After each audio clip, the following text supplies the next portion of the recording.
like, okay, this is what we're supposed to do, so let's just kind of, do these actions. It's like, but why are you praying like the way you pray? Oh, because that's just how it is. Okay, but have you ever understood? Well, I didn't even question. Why not? Because I was told not to question. Why were you told not to question? Because the people you're questioning don't even know it themselves. That's why. So then they tell you to be quiet. They're like, we shouldn't ask such questions. It's not about not, it's like, don't ask questions like how the Bani Israel asked questions. When they were asking questions to Musa alayhi salam, because Musa alayhi salam ordered them to do something. Why? Because there was something inside their hearts. There was this love for that ijl, for that calf. Now, why was that love there and whatnot? That's besides the point at that right now. But the point is that they loved this calf. So they built a god, right? Based off of that. Okay. Then they took it as a god. They took it as an ilah. And they started worshiping this god. So they made an idol. Now, then when this idol was destroyed, then Musa alayhi salam, approaches them and says that Allah has ordered that you slaughter a Baqarah. Now at this point they're like, oh, well, what kind of Baqarah, right? Is it this? Is it that? Is it going to be like, what kind of color should it be? Like there's so many different types of Baqarahs. Like there's so many different types of cows. What kind of cow, right? And of course, these are not the words of the Quran, and I'm just trying to explain the point. But it's like, it's like, okay, get me a chocolate. When you go to the store, just give me a chocolate. Give me a nice chocolate. It's like, oh, what chocolate? Do you want a Kit Kat? Do you want a Twix? Do you want like Lindt? Do you want this? Do you want that? It's like, what kind of chocolate? Okay, I guess like get me a sugar-free chocolate. Oh, sugar-free chocolate. Yeah, I don't think that's there. Maybe, okay, yeah, I guess so. But like, is there a particular type of sugar-free chocolate you want? Is it GMO, or non-GMO vegan chocolate? It's like, dude, I just want you to get me a chocolate. I told you to get me a chocolate. Just give me a chocolate. But it's like, no. And the reason for that comes later on, and that is because you actually don't want to do it. You don't want to submit. That's what the problem is. But once you've submitted, asking questions to be able to understand better is a good thing. But the main thing is, don't expect to receive the answer right away. It's not that you're going to receive the answer right away. As soon as you ask the question, you might receive the answer. You're watching a YouTube video one day, some scholar is talking about something, damn, you receive the answer. You're like, wow. You're going through life, you receive the answer. You're reading another verse of the Quran, you receive the answer. You're going through an experience in life, and that very experience in life gives you the answer. See? And so then when you get the answer, now this is the mistake that most people do. They're like, oh, we found the answer. That's it. That's it. That must be it.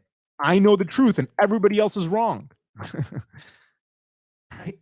And this is the mistake that most people make. It's like, no. When you have connected something, when you have tried to bring an interpretation, when you have maybe found something, you don't just go and you be like, oh, I found the answer and I found the ultimate truth. No, you have to you have to bring evidence, you have to bring proof. So that's where those bayinat come in, because ayat come in. Those are signs. It's like, okay, what do these ayat mean? Well, how do we figure out what it means? Well, let's look at the words. Let's look at the context around it. Let's look at the rest of the book. And then if you can prove your answer, you're saying X is equal to 5. So you have to prove now X is equal to 5. So there's a whole equation there. And now you have to show your mathematics and ultimately prove that X equals to 5. When you're in math, like, you have to do equations like this. Now, if you just went all the way to the back of the book and you saw the answer and you're like, oh, you just put the answer, you're not going to get full marks. You might get marks to get, that you're right. X was equal to 5 the whole time. But What was your work? You didn't show your work. So the examiner, when he's like, examining you, they're like, yeah, this person doesn't know what they're talking about because they just wrote the answer and they didn't show their work. So it's like, show your work. What's your work for arriving at that conclusion? You completely and most definitely have the right to ask for the work from anybody, right? Again, in a way that's not argumentative, but rather in a way that you're trying to seek the truth, right? And so with patience, Musa alayhi salam and Khidr's story is a very, very important story when it comes to this matter, right? Because you're, don't arrive at um, quick, early interpretations, right? Give it time, let it marinate. Give it time, give it time, give it time. First, read, right? Just read. Keep reading, keep reading, keep reading, and put more cognitive effort towards your reading more and more. Learn more, learn more. Every single time you come through a word, learn it, right? Memorize it, know its root letters, get an understanding of the Arabic grammar, get an understanding of morphology, right? Try to understand what's going on, not just, again, the copy paste, but try to really understand the philosophy of what's going on behind the scenes. Now, all of a sudden, I have a much clearer um, uh, understanding. The other thing is let me tell you one more thing, and this is gonna, the the more you limit the Quran, right, in terms of your belief. So let's say you have a belief that the Quran, you know, is the book of God. Like, what does that even mean to you?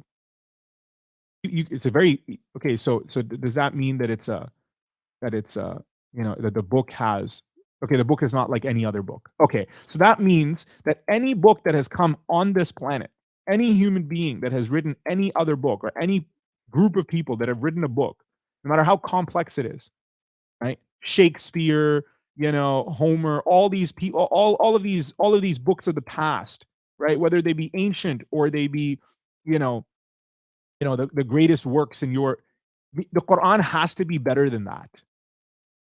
It has to be better than that, right? And you can say, yeah, it's better than that, but give the proof. But the problem is you can't, because you've not read Shakespeare and neither have you read the Quran. So all you're saying is you're just copy pasting what other people are saying. It's like, no, give the proof. Show something that proves that the Quran is better in its literary devices, in the way it's using, in the way it's conveying its message. What exactly is it?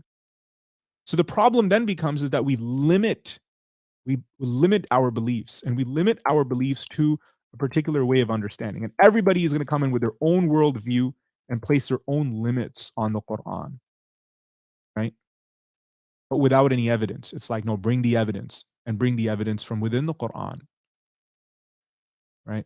Anyhow, these are some other concepts that we kind of tangented off to. Main point is start learning. Don't be an illiterate human being when you leave this planet. That's all, right? If you're going to legitimize illiteracy, you have misunderstood Islam. This is the very problem. It's when you become illiterate, you become low. God is trying to teach you. He's trying to elevate you, but you choose to be illiterate, right? Anyhow, and by you, I don't mean like you specifically. I just mean like the common you. أعوذ بالله من الشيطان الرجيم بسم الله الرحمن الرحيم. So as the shift happens from the Bani Israel, it now is focused more towards the Prophet sallallahu alaihi wasallam's community in Medina, because this is a Madani surah, and law starts coming down. Now these ayat within themselves have two different parts to it. One is that they are ayat that are telling us how to conduct our lives. So a few topics that have been mentioned thus far are topics to do with qisas, topics to do with Siyam. We looked at Siyam yesterday. There's Hajj, there's Umrah that's been discussed as well. And then we also see the discussion, and I'm definitely missing a few as well, but I'm just, just generally speaking. Um, we have concepts of haid, khamar, maisir, things which are not allowed, how we should deal with orphans, who we should marry, who we can marry, who we can't marry. Some of the details are given over here. Um, approaching our wives, uh, uh, uh, being with them in marriage, and then also if one needs to separate, how does that separation take place, right? Um, children when they're born, when you have to breastfeed them, what are the laws concerning that, right? And so we basically spoke about, or all of these things were essentially mentioned within the very ayat that were recited. Now, what's interesting is that these ayat, they are pretty dense in their contents, but there's these interesting statements. There's these interesting statements at the end of certain ayat, right? So it's talking about talaq, right? And then it'll say, وَلَا تَتَّخِذُوا آيَاتِ اللَّهِ هُزُوًا, and don't take the signs of God as, in ridicule. وَاذْكُرُوا نِعْمَةَ اللَّهِ عَلَيْكُمْ, and mention and remember the ni'mah of Allah upon you all, the favor of God upon you all. وَمَا أَنزَلَ عَلَيْكُم مِّنَ الْكِتَابِ وَالْحِكْمَةِ يَعِظُكُم بِهِ, and what has been revealed to you from the book and from wisdom, right? Advising you with it. وَاتَّقُوا, and be mindful of God and be conscious of God. وَعْلَمُوا, and know أَنَّ اللَّهَ بِكُلِّ شَيْءٍ عَلِيمٌ, right? So these ayat endings are very interesting because it'll be talking about something else, but it's actually weaving in that topic that's being spoken about with the bigger topics of the surah. And you really need to develop another lens for this. The way I see it is Allah has given you two eyes, not one. So open up both your eyes, not just one, right? There's the appearance of something, and then there's that inside of something, right? So the sight will give you access to what you see, but then there's this insight that will give you access beyond that, right? And that's a skill. Um, Another one that when we were reading was mentioned over here, and it was yes, eye number 230, where it says, وَتِلْكَ حُدُودُ اللَّهِ يُبَيِّنُهَا لِقَوْمِ يَعْلَمُونَ. يُبَيِّنُهَا, right? Another one in 221, وَيُبَيِّنُ آيَاتِهِ لِلنَّاسِ. This is talking about nikah with the mushrikat and the nikah with the mushrik, right? That you're not allowed to marry polytheists, right? And a believing slave man or a slave woman is better than a disbelieving free polytheist, or a polytheist man or polytheist woman. Now, at the end of this, it says, وَيُبَيِّنُ آيَاتِهِ لِلنَّاسِ لَعَلَّهُمْ يَتَذَكَّرُونَ. So the reason why I'm mentioning this is because earlier on we've been looking at وَلَقَدْ أَنزَلْنَا وَلَقَدْ أَنزَلْنَا or أَرْسَلْنَا وَلَقَدْ it was let's just pull it up one second. Yeah, وَلَقَدْ أَنزَلْنَا إِلَيْكَ آيَاتٍ بَيِّنَاتٍ, right? So because the ayat come to you, they're symbols, they're signs. The first, way you kind of interpret those symbols is by understanding what those individual words mean, right? Then you try to understand, okay, how they're relating with one another. Then see, okay, these words have been used elsewhere. In connection with this word that's being used, that has been used elsewhere, and what's that pointing towards? Why did it come in this sequence? And then all of a sudden, things start to make sense. So even though the topic might be a little bit different, right? And you traditionally have understood it to be a little bit different, it's like, pay attention, there's more. Pay more attention, there's more. Pay even more attention, there's more. The more attention you pay, God will keep giving. The ayat of God don't stop giving, right? They will give you more, but pay more attention.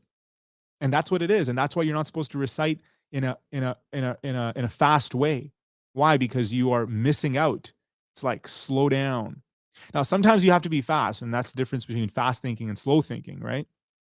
Because with fast thinking, you're able to absorb these larger contexts.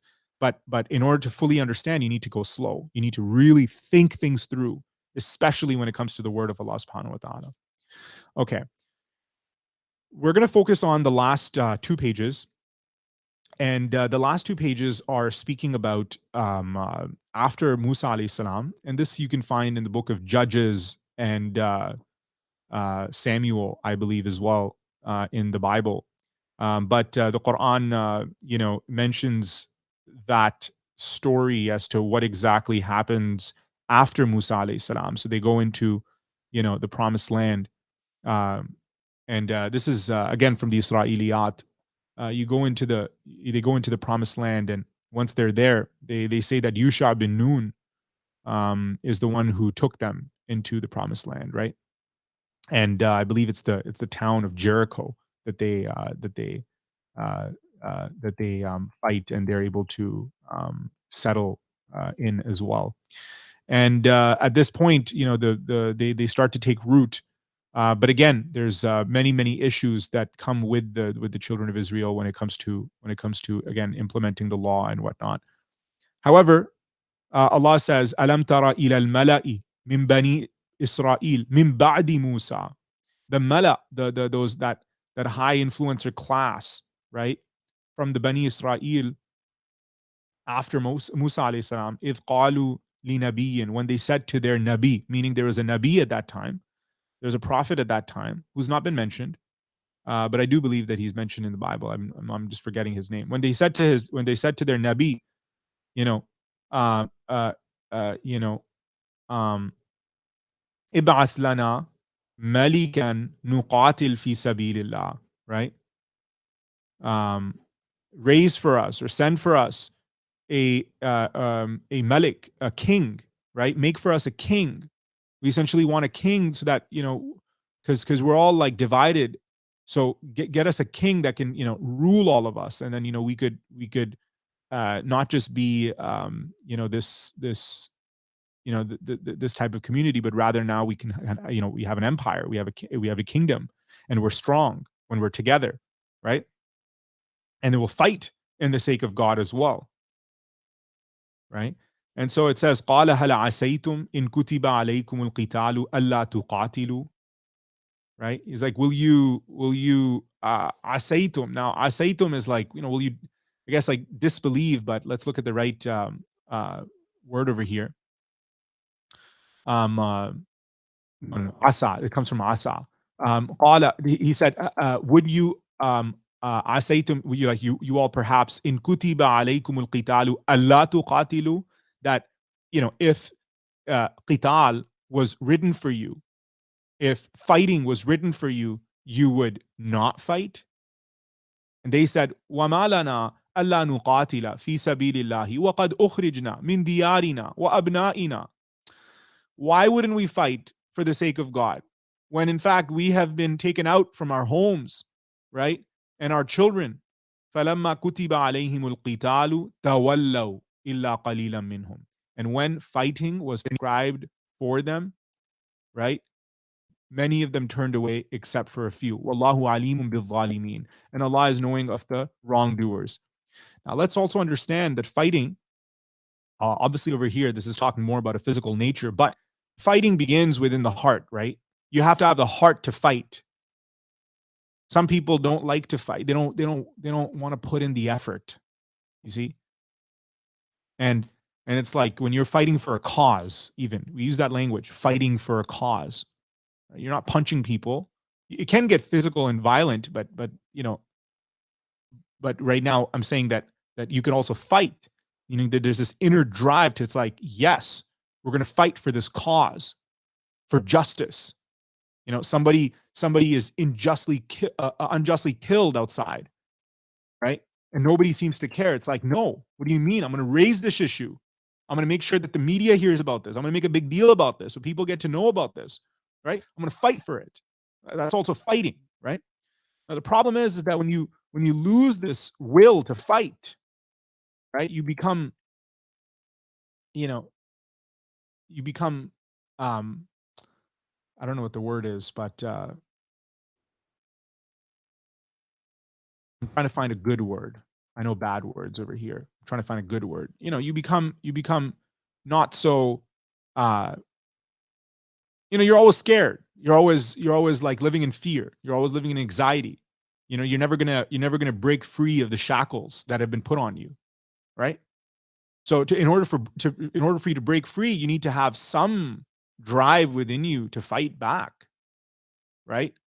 So earlier on as well, we see another ayah, and this ayah actually is a very interesting one. It says, "Kutiba alaykumul qital wa huwa kurhul lakum," and fighting has been prescribed for you all as well, even if you might dislike it, right? وَعَسَىٰ أَن تَكْرَهُ شَيْئًا, and this people quote this part all the time, but they always leave out the first part. They quote this part all the time. And perhaps you might dislike a thing and it might be good for you all. And perhaps you might love a thing and it might be bad for you all or evil for you all. And Allah knows while you do not know.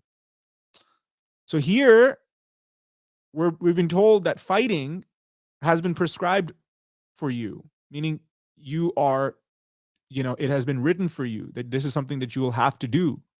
Why? Because when you're going to stand for justice, the devils and the demons are going to come after you. And this is true. And when they come after you, if you are not willing to fight them back, with your words, even if you're not willing to fight them back, if you're not even willing to fight it, forget words, even your internal battle that's going on. If you don't fight back, what's going to happen? They're going to overtake you and you're going to be cut off. So, this principle of it's actually good for you. You just don't see it. This is wisdom, right?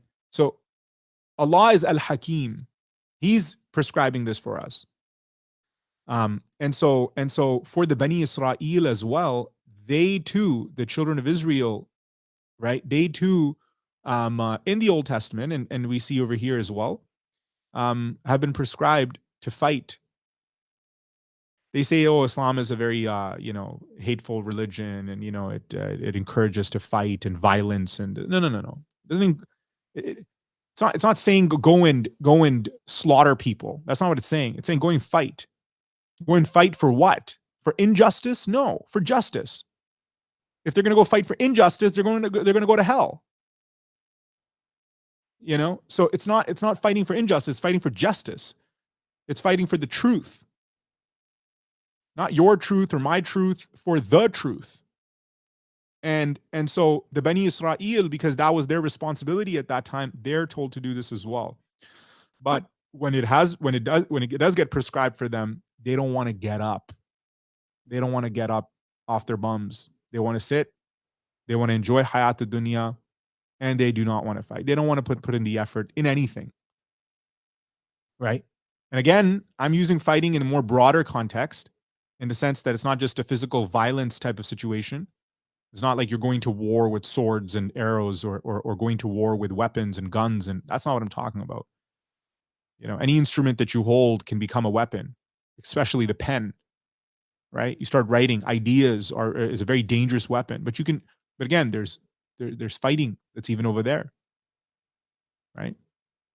Anyhow, وَقَالَ لَهُمْ نَبِيُّهُمْ, and their Nabi said to them, إِنَّ اللَّهَ قَدْ بَعَثَ لَكُمْ طَالُوتَ مَلِكًا. Indeed, Allah has in fact raised for you, sent for you all, Talut as a Malik. Now, Talut is Saul in the Bible. Qalu, they said, أَنَّا يَكُونُ لَهُ الْمُلْكُ عَلَيْنَا وَنَحْنُ أَحَقُّ بِالْمُلْكِ مِنْهُ وَلَمْ يُؤْتَ سَعَةً مِنَ الْمَالِ. Now, this is their counter argument. They said, how can, al-mulk, like kingship, belong to him? Like, how can he have this kingship over us while we deserve or are more entitled to this kingship, right, than him? And he hasn't even been given abundance, right, from al-mal, right, of wealth, meaning he doesn't have any money. And again, these are the mala that are being spoken to, right? These are the high, you know, whether it's the scholarly class or the ruling elite or whatever they are, right? You know, it's like, yeah, Saul's going to be your king. Saul's going to be the king. What about us? Why isn't one of us going to be the king? We've been spending so much time trying to do this and trying to do that. But it's like, no, no, no. Saul. Why Saul? Qala inna Allah astafahu. Indeed, Allah has chosen him. Alaykum, over you all. Wazadahu, and he has increased him in basta, abundantly, fil ilmi wal jismi, in knowledge and in physique, right? In actual ability. So he has both of these things over you, and Allah has increased him in this. So what that means is that knowledge and uh, you know, physical power is more important than just wealth, right? And just entitlement that you think you have.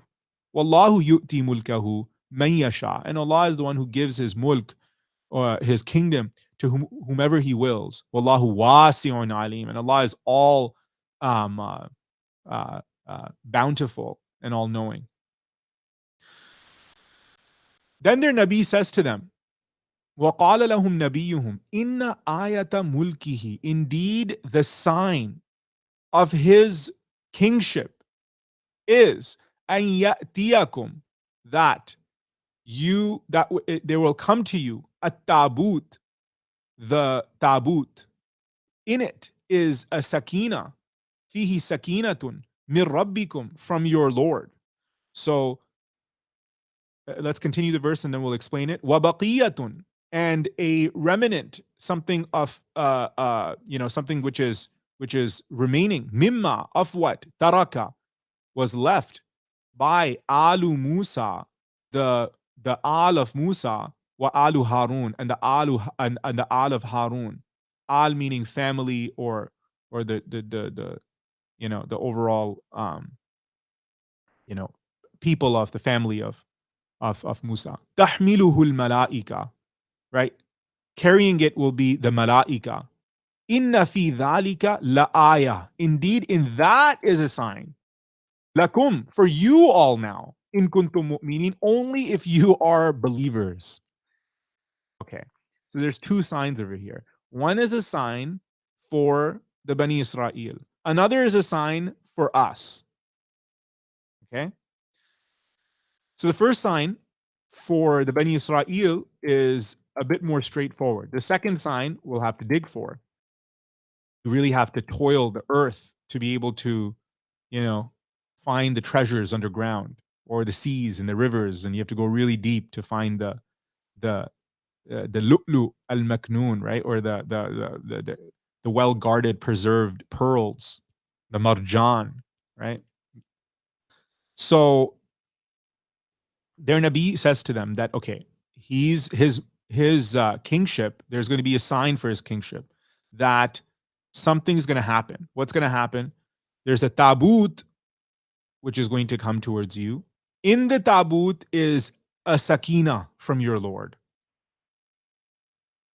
Okay, is a tranquility from your Lord, and remains from what Al Musa and Al Harun left behind. And carrying all this will be malaika. Inna fi dhalika la ayatan lakum in kuntum mu'minin.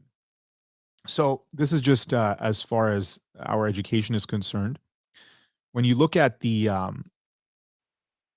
I want people to search this up if they have time, and it's to do with the temple, right? With the temple. Now, when you read the Old Testament, you'll find this idea of the ark, right? The The ark, you have the Ark of the Covenant, you have the Ark, meaning the Noah's Ark, right? We've heard that word as well. Tabut has also been used for when Musa alayhi salam is put into the tabut, right?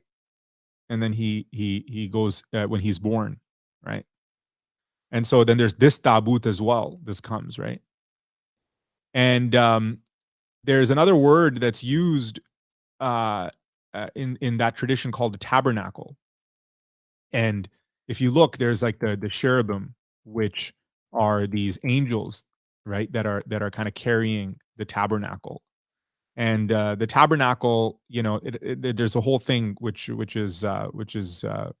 believe the Jews and Christians can explain to you better. But they essentially have this temple, and in this temple, there's a whole structure to this temple that has been explained within the Torah as well, and in the Talmud as well. And what you see is that once you build this temple, there's these different sections to it. There's a courtyard, and there's a temple itself, the building of the temple. You go inside the temple, and then as you go inside, then there's this area called the Holy of Holies, and inside that is where this tabut is supposed to be, or used to be at the time of Sulaiman alayhi salam. And ever since then, it has gone here and there, and there's many different theories about it. And the idea is that with the reconstruction of the temple, they want to reconstruct all of this and possibly find the tabut, and and then place that tabut over there, right? So it's a very interesting thing to look at. There's a YouTube channel called the Temple Institute, and it talks about how it's basically the institute is essentially conducts research and is ready to build the temple, right, in the compound, right. So this is not some like some conspiracy theory. It's You can literally just go and search this up. They have the plans ready. They have the architecture ready. It's just a matter of when the Muslims are weak enough to not even say anything, right? So, anyhow, so that's a little bit on the tabut. Now, what's the ayah? Inna fi dhalika la ayatan lakum. Now, for us all, there's an ayah in this as well. You see? So this is the question that we just have to ask. Now, am I claiming I know what the ayah? I'm not saying anything yet. All I'm saying is there's an ayah. But the condition is that if you all are believers, that's when the ayah kind of revealed itself. If you notice at the end of ayat, it'll always say inna fi dhalika la, so that maybe you become this, or only if you are, if taqilun, tadhakkarun, right? So these words are used, right? And it's like use that faculty to understand this ayah, right? So right now you need to have iman, right? You need to increase your beliefs. Your beliefs are way too limited if you don't understand what's going on. What's the ayah in it for you all? Right? So you need to increase your beliefs. And increase, by increase, I don't mean you get your beliefs from somewhere outside the Quran. I mean within the very ideas and the very words and the other ayat that have been given to you in the Quran, you need to increase in those beliefs, and then other ayat are going to start opening up as well. Anyhow, falamma, then when fasala talutu bil junudi, Talut, when he set out with his forces, he said, "Inna Allaha mubtalikum." Indeed, Allah is going to mubtalikum. Right? This is a word that we've kind of seen, right? And it means to test. Liyabluwakum, right? Liyabluwakum ayyukum ahsanu amala. Right? Same root letters. Mubtalikum. Binaharin, with a nahar, with a river. Okay. So there's a test coming, and he's telling them that there's a test coming for you. فَمَنْ شَرِبَ مِنْهُ, and whoever drinks from it, فَلَيْسَ مِنِّي, he is not from me. Now, this is what's interesting. فَمَنْ شَرِبَ. Okay, so yeah, you drink from the river, right? وَمَنْ لَمْ يَطْعَمْهُ. Now, ta'am is usually to do with food, but they'll translate it as to taste it. And whoever does not even taste it, right? Now, look what's being said. Whoever drinks from it, not how much or this, that. Whoever drinks from it is not from me. And whoever does not even taste from it, he is indeed from me. Illa, except man ightarafa ghurfatan biyadi. Illa, except from whoever takes a ghurfa biyadi, like just when you take your hand and you have to take your hand and you have to do like what's that? What's the word in Arabic? Is it called madmada? Right. For everybody else, they understand that. Like when you are uh, rinsing your mouth or you're washing, gargling, right? So what do? How do you put water in your hand to put it inside your mouth?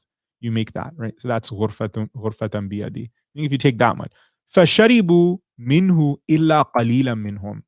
So then they drank from it, except few of them. فَلَمَّا جَاوَزَهُ. So when they had crossed it, huwa, him, i.e. Talut, وَالَّذِينَ آمَنُوا, and those who had believed ma'ahu with him, قالوا, they said, لا طاقة لنا اليوم بجالوت وجنودي.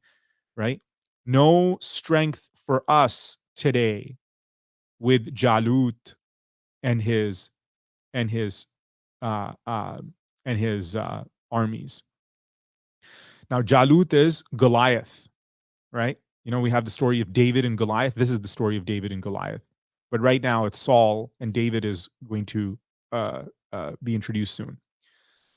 Anyhow, قال الذين يظنون, the ones who were certain أنهم ملاقو الله, that they are going to meet their Lord, said, كم من فئة قليلة غلبت فئة كثيرة بإذن الله.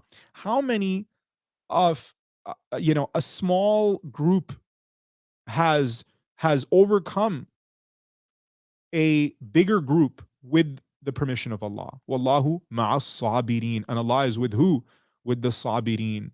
Now, this concept of the sabirin, we've seen it twice. الذين إذا أصابتهم مصيبة قالوا إنا لله وإنا إليه راجعون. Right, a musibah comes. And then it says, أولئك الذين, I'm forgetting. One second. Let's pull it up. I don't like tennis coach. الذين إذا أصابتهم مصيبة قالوا إنا لله وإنا إليه راجعون. Oh, it's the ayah before this. ولا نبلونكم. You see over here it says, إن الله مبتليكم. Indeed, ولا نبلونكم. And surely we will test you all. بشيء, with something of خوف والجوع ونقص من الأموال والأنفس والثمرات. With hunger, with fear, with hunger, with the lack of wealth, the lack of lives, and the lack of fruit. وَبَشِّرِ الصَّابِرِينَ. Right? But give good tidings to the believers. Now, if you look at the ayah before that, what does it say? It says, وَلَا تَقُولُوا لِمَنْ يُقْتَلُ فِي سَبِيلِ اللَّهِ أَمْوَاتٍ. And don't say that the ones who have been killed in the path of God as though they are dead. بَلْ أَحْيَاء. Rather, they are alive. وَلَكِنْ لَا تَشْعُرُونَ. Right? But you just don't have any shu'ur of it. Right? So now check this out. Now, similar theme, right? Similar theme is coming over here.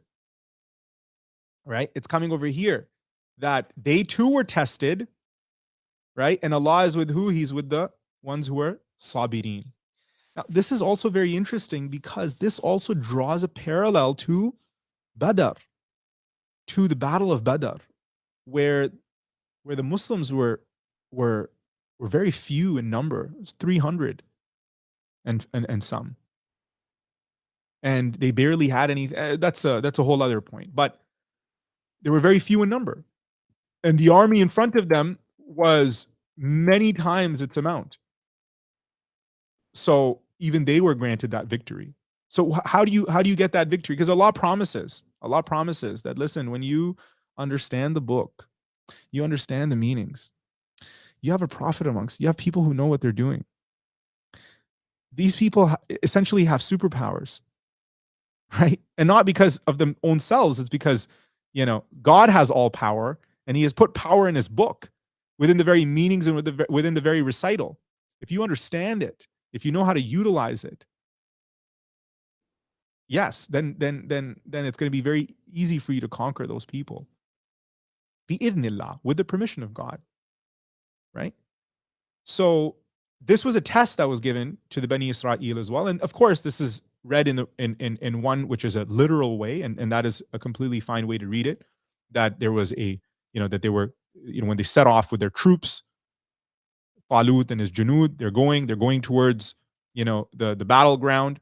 And as they're going there, they're being tested, right? Because if we're gonna have people who are gonna slow us down, that's gonna be more detrimental to us than if we are a band of people that are all willing to fight.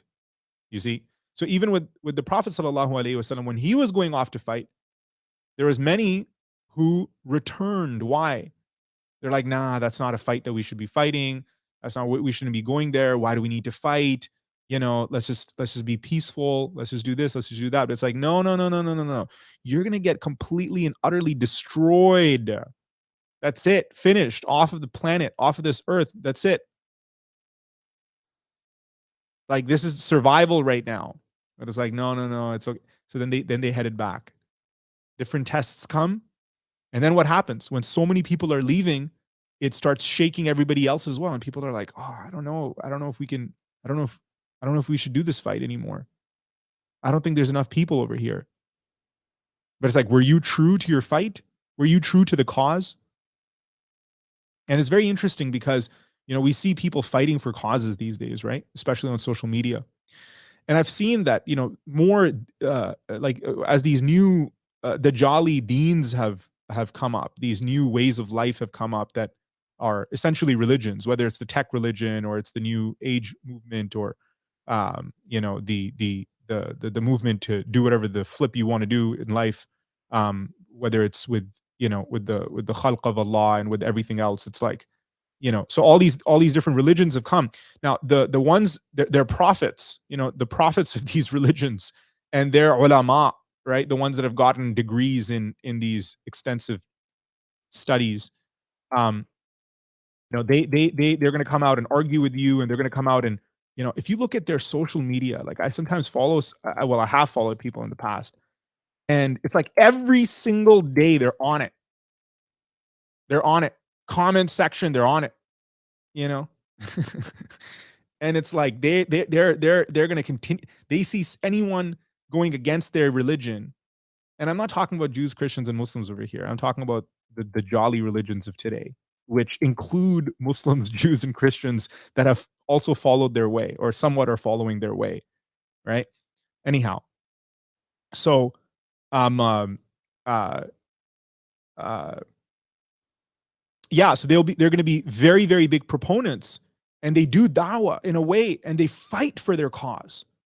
And it's so sad how they are able to fight for their cause, and they're able to change the whole world and make everybody, and they'll cancel anybody who even disagrees with them, right?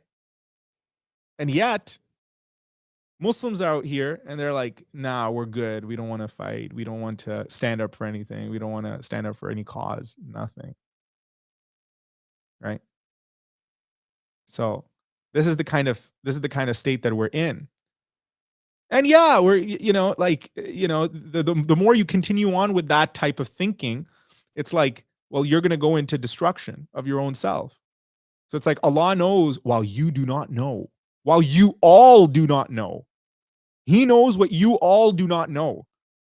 So that now requires belief. Now that requires tawakkul, reliance that he's going to take care of us, right? Let's finish with the last two ayat. وَلَمَّا بَرَزُوا.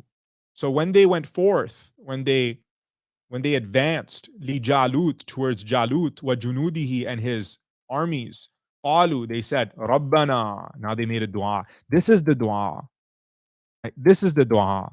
Now this is the important dua. Now this is what needs to be said, right? These are the words that are being taught to us. Rabbana afrigh alayna sabran. Pour upon us sabr, patience. Pour it on us. We are filled. So that meaning our glasses are empty. Here, bring sabr into our hearts. Why? Because we don't have sabr. There's no way we're getting through this. وَثَبِّتْ أَقْدَامَنَا. The enemy is right in front of us. Our legs are going to be shaking, right? Our legs are going to be so thabbit aqdamana, right? Make our steps firm. Wansurna, and give us victory ala al-qawm al-kafirin, upon the disbelieving people.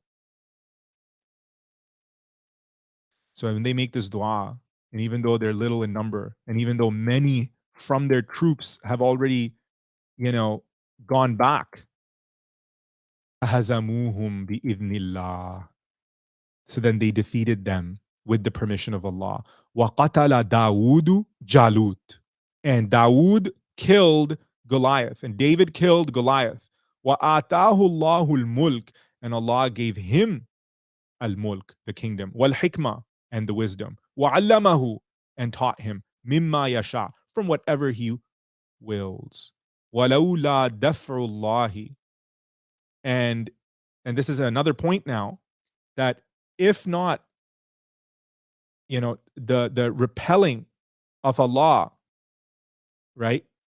An-nasa ba'duhum bi ba'din lafasadatil ardu walakinna Allah dhu fadlin 'ala al-'alamin. That if Allah did not repel the people with one another, right? He did not uh like there's one group of people and another group of people, but this group of people is going to completely destroy everything. So it's like, okay, another group of people have to come up now to kind of like put them in their place. If he did not do this, what would happen? The whole earth would become corrupted. It's kind of like what we're kind of going through right now, right? It's like you might dislike what Russia does, what Israel does, what India does, what Pakistan does, what North Korea does, what the United States does. Yeah, you might not be on board with them, but they're all nuclear powers, right? And so every single one of them has the ability to completely destroy this planet. And it's like if one power comes up and it gets haughty and it's if it's willing, if it's wanting to do that, what happens? Another power, right? Either from within or forces from somewhere else or something, they come to diffuse that situation. Otherwise, what happens? The whole world would be destroyed. وَلَكِنَّ اللَّهَ ذُو فَضْلٍ عَلَى الْعَالَمِينَ. On all the realms, he has fadl.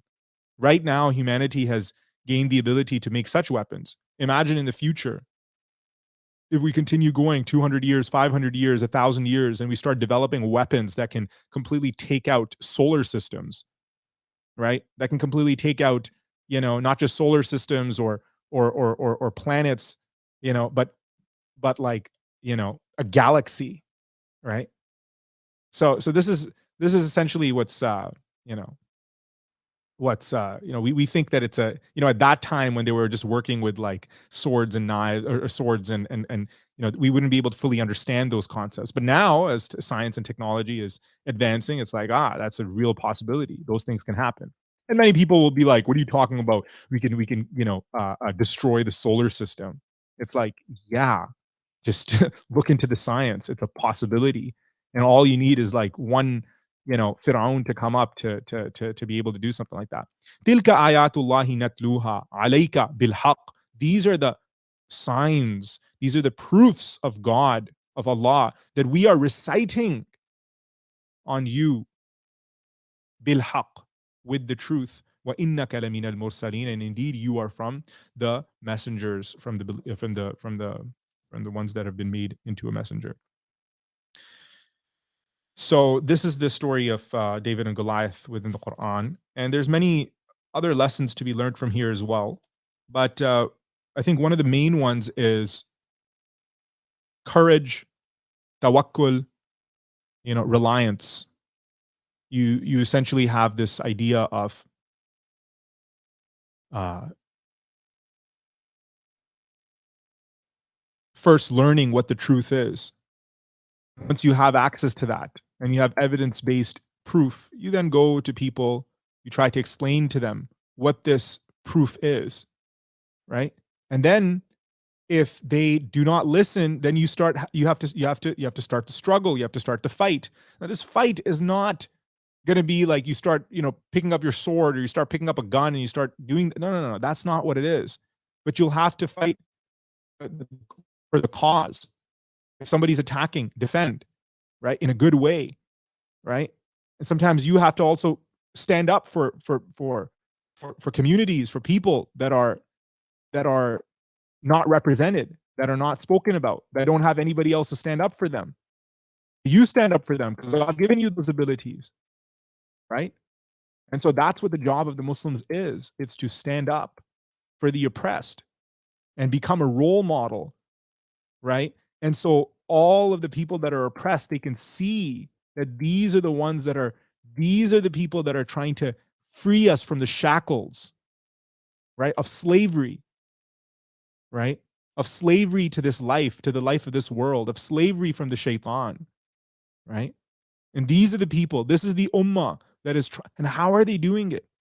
Oh, they have guidance. Why do they have guidance? Is because they became muttaqeen. They became conscious. They took their book seriously. Oh, wow. They get this guidance from their book. I want to be like them.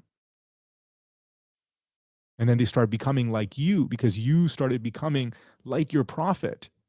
You started to emulate your prophet, right?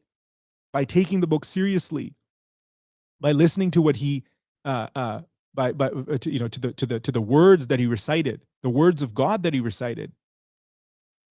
And so from there, you develop courage. You develop the ability to fight. Why? Because if you don't have anything to fight for, right?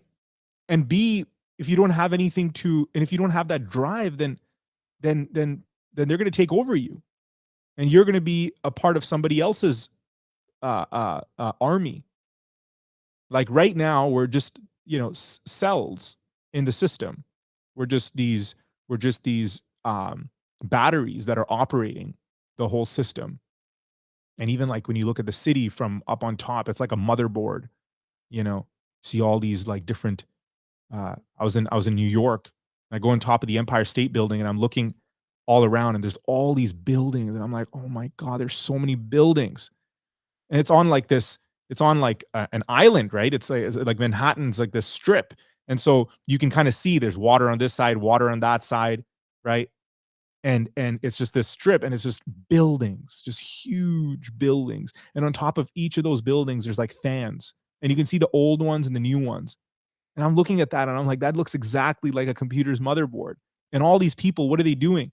Especially when you go to New York City, like nobody cares about anybody else. Everyone's just kind of going on with their day. Some lunatic is going to be like screaming on top of his lungs, saying the most, absurd things, and people are just going to be walking, right? It's like just walk. There's a task that needs to be done. And they're fast paced as well, right?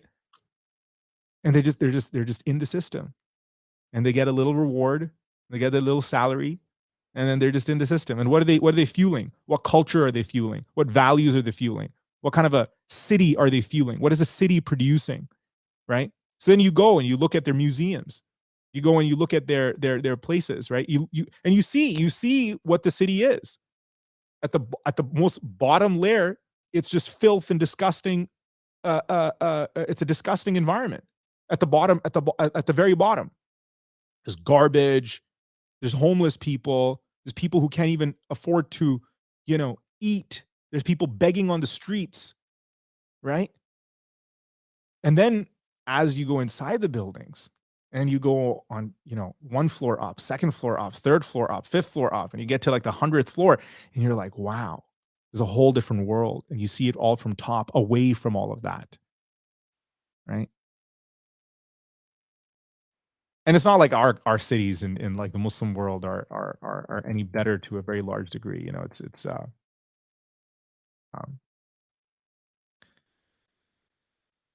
anyhow. Um, I actually like New York, by the way. I'm not even saying that I'm hating on New York. I think it's a city where you can really see a lot of, like, you can see things in a completely different way, and you experience the human condition in a completely different way, you know? And so it's important to visit, um, to visit different cities and travel through the earth so you're able to gain more perspective. But anyhow, it is, nonetheless, all hayat dunya, right? Cool. So let's end off over here. We'll continue on tomorrow, and there's some pretty exciting things that I want to start sharing with you, on a more serious level. So I'm trying to develop something where, you know, if anybody who's interested in also, um, you know, pondering and reflecting and asking questions, you know, instead of doing that just individually or separately, one can do that in a collective if people are on board. So inshallah, we'll introduce that soon. Um, and keep us in your prayers. Jazakallah khair for joining us this morning. Assalamu alaikum wa rahmatullahi wa barakatuh.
Bismillahir Rahmanir Rahim. Alhamdulillah. Wassalatu wassalamu ala Rasulillah. Sayyidina wa Nabiyyina Muhammadin ibn Abdullah wa ala alihi wa sahbihi wa mawala. ci gaba da karatun madarijus salikin baina manazil iyyaka na'budu wa iyyaka nasta'in. Wancan makon ba mu samu karatu ba saboda muna kan hanya, saboda haka za mu ci gaba daga inda aka tsaya a cikin babin masail na tauba.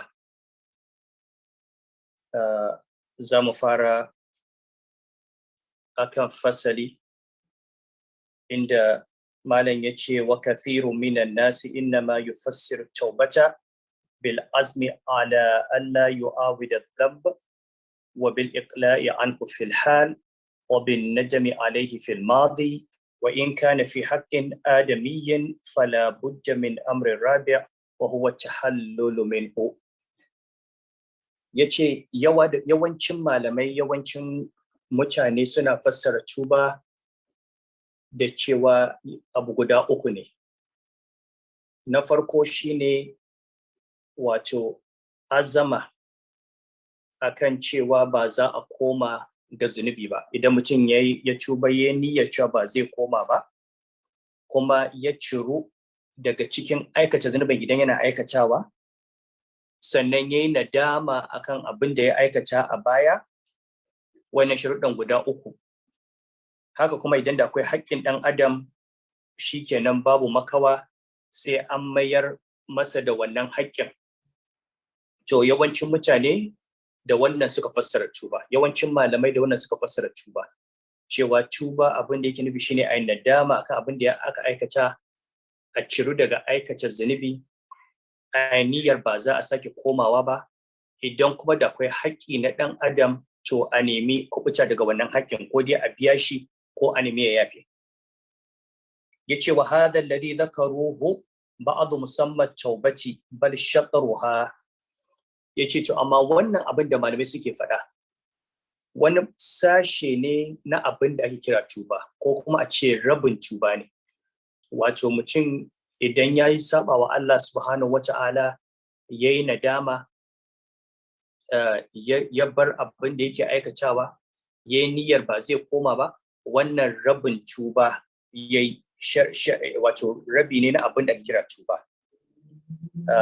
Ya ce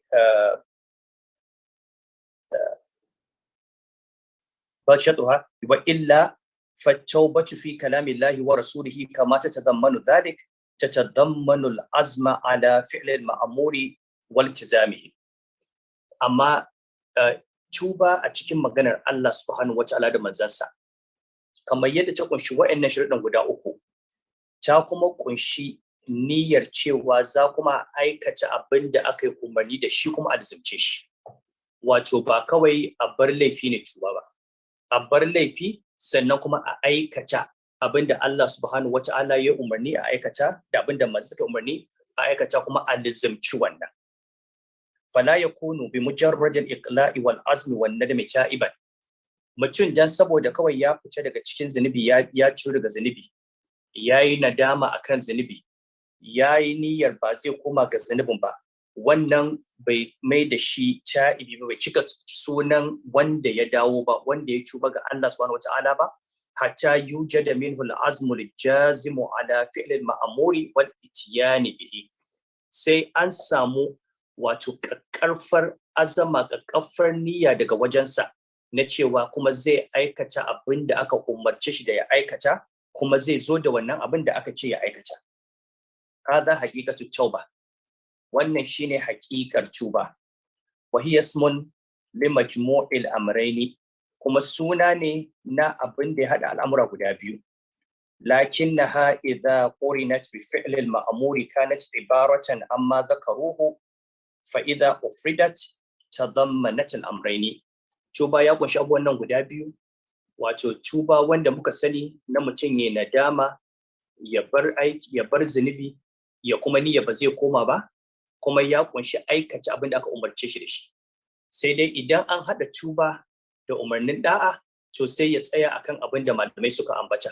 Amma idan aka ambaci kalmar tuba ita kadai, to ta kunshi waɗannan abubuwa guda biyu. Wa hiya kalafzati taqwa.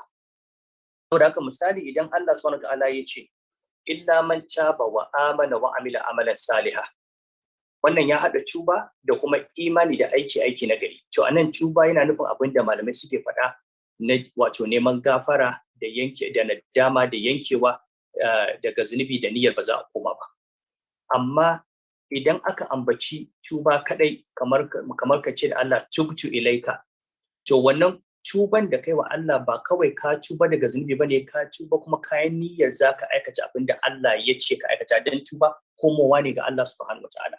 Wa hiya kalafzati taqwa, sai wato kalmar tauba sai zama kamar lafazin at-taqwa allati inda ifradiha taqtadi fi'la ma amara Allah ta'ala bihi wa tarka ma naha anhu, wacce idan an yi amfani da taqwa ita kadai, to abin da ta kunsa shine abin da ake bukata mutum ya aikata abin da Allah ya umarni ya aikata, kuma ya bar abin da Allah ya hana.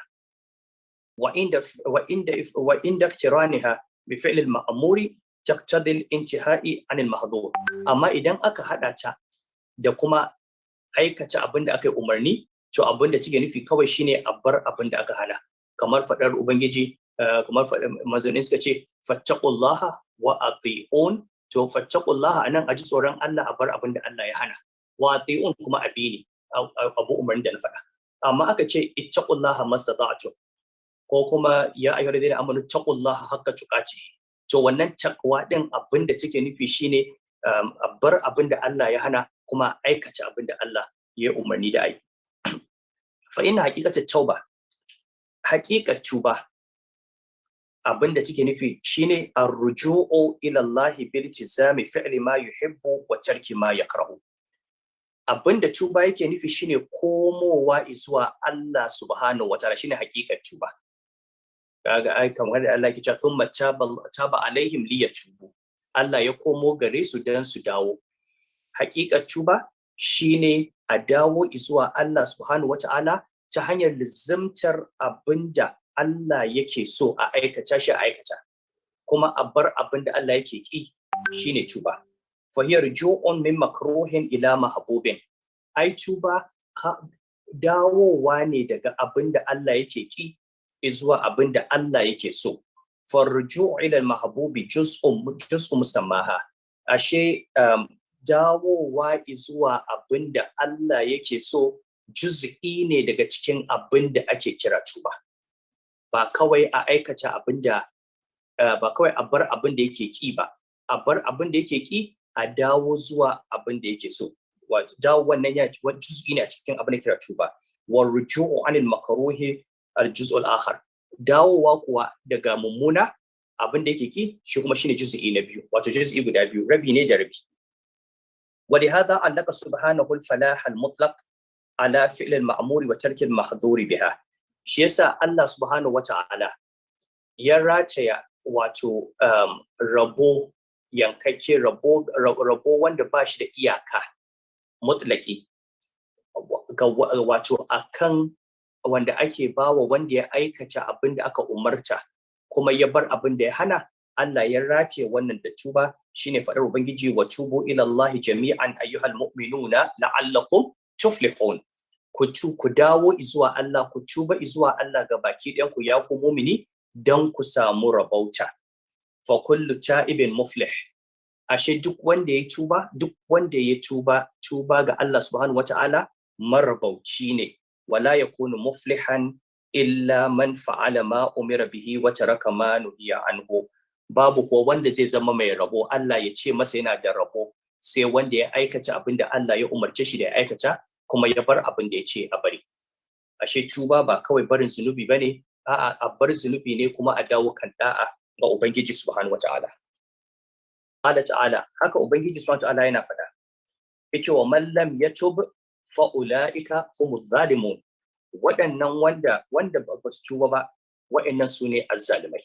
Wato ya raba duniya kashi mutum biyu, ko dai mutum ya zama wanda ya tuba dawo ga Allah, ko mutum ya zama azzalimi. Wa tarikul ma'muri zalim kama anna fa'ilal mahdhuri zalim.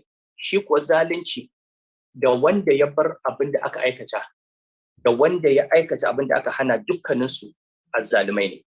Wa zawalus muzalimi anhu bi tawbatil jami' bi tawba al jami'a lil amrayni.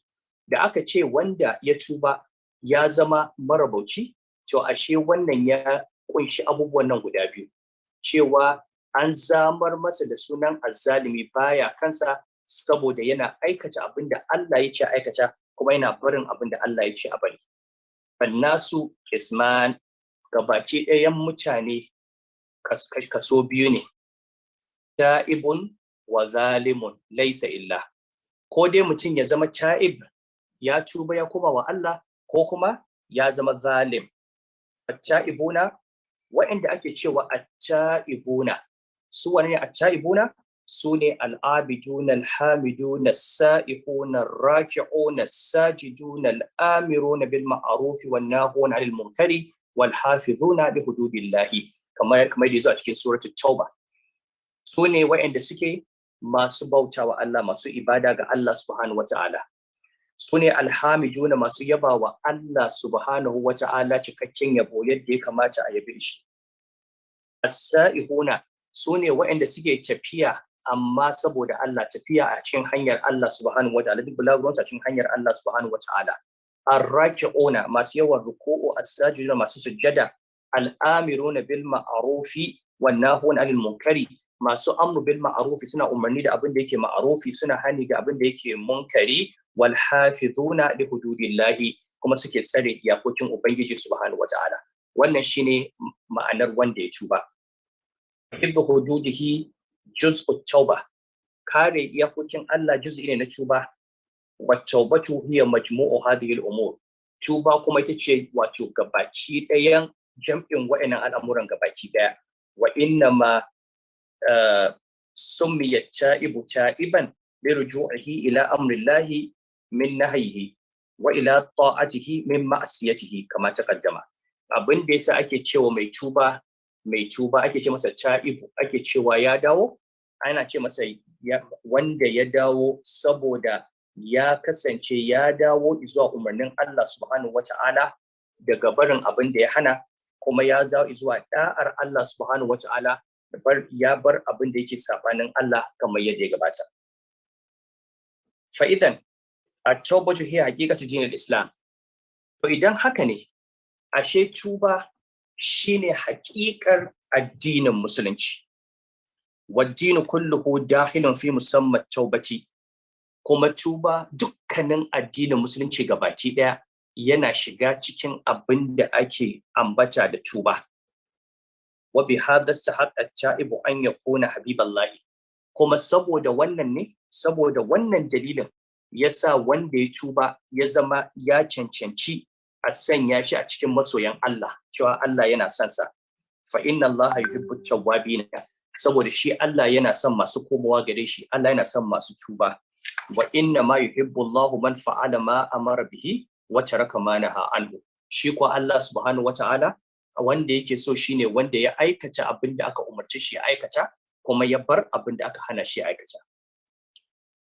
Fa idan at-tawbatu hiya ar-ruju'u mimma yakrahu Allahu zahiran wa batinan ila ma yuhibbuhu zahiran wa batinan. To in an fahimci wannan, sai a fahimci ashe tuba abin da take nufi shine komowa daga abin da Allah yake ki zahiri da batini zuwa abin da Allah yake so zahiri da batini, wannan shine tuba. Wa yadkhulu fi musammaha al-islamu wal imanu wal ihsanu, da al-islamu da al-imanu da al-ihsanu duk suna komawa cikin abin da ake ambata da tuba, da komowa ga Allah subhanahu wataala. Wa yatanawalu jami'al muqamati, kuma ta kunshi dukkanin mukamai da bayan Allah suke hawa a wajen tafiya wajen Allah subhanahu wata'ala. Wali hada kanat gayata kulli mu'min, shi yasa tuba ya zama shine gayar dukkanin mumini. Wa bidayatul amri wa khatimatuhu, kama ta kaddama, kuma ita ce farkon al'amari, ita ce karshen sa, kamar yadda aka yi magana a baya. Za a fara da tuba kuma za a koma ga tuba har zuwa ƙarshen mutum. Fatansa ya mutu akan yana tuba ga Allah subhanahu wataala, yana koma ga Allah subhanahu wataala.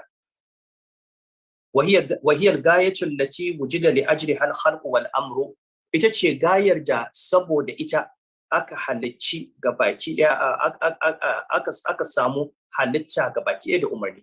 Allah ya halitta kuma ya bada umarni a aikata dan saboda a tuba. Abubuwan da ya aikata na wato kaddararsa ta kauni, ta rayuwa da lafiya da arziki da mulki da rashinsa da ɗaukaka da ƙasƙanci, wannan ya halicce su don a tuba. Haka su aiko da manzanni da saukar da littattafai da umarni da da'a shi ma yayi dan saboda a tuba. Wa tauhidu juz'un minha, tauhidi juz'i ne na tuba. Saboda menene tauhidi? Komowa daga bautawa wani Allah zuwa bautawa Allah shi kadai, da sanin cewa shi kadai ne cancanci a bauta masa. Bal juz'ul a'zam alladhi alayhi bina'uha. Ai tauhidi shine juz'in tuba wanda yafi girma, wanda a kansa aka gina tuba. Wa aktharun nasi la ya'rifuna qadra at-taubati wala haqiqataha. Yawancin mutane ba su san kadarin tuba ba, ba san haƙiƙaninsa ba, fadlan an liqiyami biha ilman wa amalan wa halan. Balle ma a ce sun tsaya da haƙƙin tuba a ilmance ko a aikatance ko a cikin halayensu da suke shiga. Walam yaj'alillahu mahabbatahu lit-tawwabina ila hum khawasul khalqi ladayhi. Ai Allah bai sanya soyayyarsa ga masu tuba ba sai dan saboda su ne ke batattun bayinsa. Ba kawai mutum ya faɗa da baki ce Allah na tuba shine ya zama ya tuba ba. Tuba ya wuce wannan. Tuba ta kunshi makamai na Islam da imani da ihsan ga baki daya. Keɓantaccen bayi su ne haƙiƙa su ne at-ta'ibuna. ولولا أن التوبة اسم جامع لشرائع الإسلام وحقائق الإيمان لم يكن الرب تعالى يفرح بتوبة عبده ذلك الفرح العظيم. kuma ba dan saboda tuba ya kunshi suna ne wanda kunshi shari'ar musulunci ga baki daya da haƙiƙar imani ga baki daya ba, da ubangiji bai yi irin wannan farin cikin da yake yi ba da wanda ya tuba. Fa jami'u ma yatakallamu fihi an-nasu min al-muqamati wal ahwali huwa tafasilut taubati wa atharuha. Dukkanin abin da ake jin malaman sufaye suna magana akan muqamat da kan ahwal ba wani abu ne illa tafsili na tuba, rabe-rabe ne na tuba, wato da tasirin tuba. To faslun wa amma istighfaru fa huwa nau'an. To istighfari fa shi ma nau'i biyu zuwa cikin alqur'ani. Mufradun wa maqrunun bit tauba. Yana zuwa an ambace shi kadai, yana zuwa wani lokacin ana hada shi tare da tuba. Inda Allah yake ambatar istighfar shi kadai, kamar magana annabi Nuh alaihi salam, istaghfiru rabbakum innahu kana ghaffara yursilis samaa alaikum midrara. Ko magana annabi Salih alaihi salam, laula tastaghfiruna Allah la'allakum turhamun. Ko maganar ubangiji subhanahu wata'ala, wastaghfirullah inna Allah ghafurur rahim, da fadarsa wa ma kana Allah mu'adhibahum wa hum yastaghfirun. Wannan an ambaci istighfari shi kadai. Astaghfirullah, a nemi gafarar Allah, da umarnin a nemi gafarar Allah, da kuma wato alƙawarin cewa Allah ba zai masu neman gafararsa azaba ba. To da kuma inda yake zuwa tare da tuba, kamar inda yake cewa istaghfiru rabbakum thumma tubu ilayhi yumatti'ukum mata'an hasanan ila ajalin musamman wa yu'ti kulli dhi fadlin fadla, a cikin suratul Hud. Ku nemi gafarar ubangijinku, ku tuba zuwa gare shi. Ku nemi gafarar ubangijinku sannan ku tuba zuwa gare shi. Zai jiyar da ku wato jiyarwa ta daɗi kyakkyawa zuwa lokaci na musamman, sannan kuma ya bawa dukkanin mai falla-fallarsa. Haka fadar ubangiji fastaghfiruhu thumma tubu ilayhi inna rabbi qaribun mujib, a cikin maganar Salih alaihi salam, da kuma cikin maganar annabi Shu'aib alaihi salam, wastaghfiru rabbakum thumma tubu ilayhi inna rabbi rahimun wadud. Fal istighfarul mufradu kat tauba. Istighfari in yazo shi kadai an ce istaghfiru, to kamar tuba ne. Bal huwa tawbatu nafsa, to a'a wannan shine ma tuba. In an ce istaghfiru, to ku tuba, wato ku nemi gafarar Allah, sannan ku dawo zuwa abin da Allah ya ce a yi, kuma a bar abin da Allah ya ce a bari. Ma a tadammunihi talabal maghfirati billahi, wato tuba ne tare da kunsar neman gafara daga wajen Allah subhanahu wataala wa hiya bahwu dhanbi gafara kuma ita ce kankare zunubi wa izalatu atharihi da wato kawar da tasirinsa wa biqayatu sharrihi da kariya daga sharrinsa la kama dhannahu ba'dun nasi anna hassata ba kamar yadda wasu mutane suka dauka ba cewa a gafara shine Allah ya rufa maka asiri ya sitirce zunubanka fa inna Allah yasturu ala man yaghfir lahu wa man la yaghfir lahu Allah yana sitirce wanda ya gafarta wa da wanda bai gafarta ba cewa Allah bai tona maka asiri ba shine Allah ya gafarta maka ba in Allah zai sitirce wanda ya gafartawa da wanda bai gafartawa ba amma gafara tana ga wanda ya nemi gafarar Allah subhanahu wata'ala ya tuba walakin da satul lazimu musammaha aw juz'uhu amma neman sutura yana cikin lazimin abin da ake nema dan mutum da nemi gafarar Allah yana neman kuma Allah ya rufa masa asiri kana neman gafarar Allah kana so kuma Allah ya rufe maka zanubanka kada ya tona maka asiri fajalalatuha alaihi imma bi tadammuni wa imma bil luzum saboda haka tayi jalala wato neman gafara yana nuni ya kunshi shi ma neman sitircewa allazimce ko kuma a kunshe amma ba a nan ya takaice ba wato ya kunshi sitircewa ya kunshi kuma abin da yafi sitircewa wa hakikatuha waqayatu sharri dham haqiqar gafara shine kariya daga sharrin zunubi wa minhu al-maghfar daga nan aka samu kalmar al-maghfar shi ake cewa helmet yanzu idan mutum ya hau kan babur akan ce sa crash helmet wannan helmet din wannan hular ta karfe idan ya saka ta ko da zai faɗo a kansa ana kyakkyawan zaton wannan hular za ta kare kansa wannan maghfar zai kare kansa daga fashewa idan ya faɗa kan kwalta ko idan an je yaki mutum ya ɗora wannan maghfar din a kansa ko an kawo sara wannan maghfar din shine zai shiga tsakanin kan mutum da takobi to kaga ashe ba suturce kai kadai bane ya suturce kai yana cikin ma'anarsa tunda an sa aka ya suturce kan amma kariyar ita ce ta bambanta shi da sauran abubuwan da ake sawa akan akai ya ce ana cewa wannan helmet mikfar lama yake ra'asa min al'adha saboda yana kare kai daga cuta wasatru lazimun li hadha ma'ana to sutura kuwa lazimi ce da wannan ma'ana tunda abinda zaka sa a kanka ya kare kanka dole sai ya suturce ka idan bai suturce kan ba in ka sa abu a kanka baka rufe kanka ba ka sa a tsakiya kawai in an sare ka daga gefe an yi shirme saboda haka in an ce makari ne aka sa aka to ashe lazimi ne cewa akwai sutura a ciki amma abin da ya saka ta cewa don sutura ba an saka shi don saboda kariya wa illa fal imamatu la tusamma mikfara amma rawani ai ba a ce mata mikfara ga rawani nan aka ya suturce kai ba a ganin kai amma idan mutum ya faɗa kan kwalta da wannan rawanin ba abin da zai hana kansa fashewa an dauko takobi an sari kan mutum da takobi da rawanin nan ba zai hana takobi ya ratsa ya sari kan mutum ba kamar helmet ba walal ko kuma hula mutum ya sa hula duk da sun suturce kan amma ba su kare ba ashe neman gafarar Allah subhanahu wata'ala ya kunshi neman Allah ya rufa maka asiri amma ya kunshi wani abu da ya wuce wannan shine Allah ya kare ka daga sharrin da zai biyo bayan zunubi sharrin azaba da sharrin rashin arziki da sharrin musiba da sauran tasirai da suke biyowa na saba wa Allah subhanahu wata'ala da kaskanci da sauransu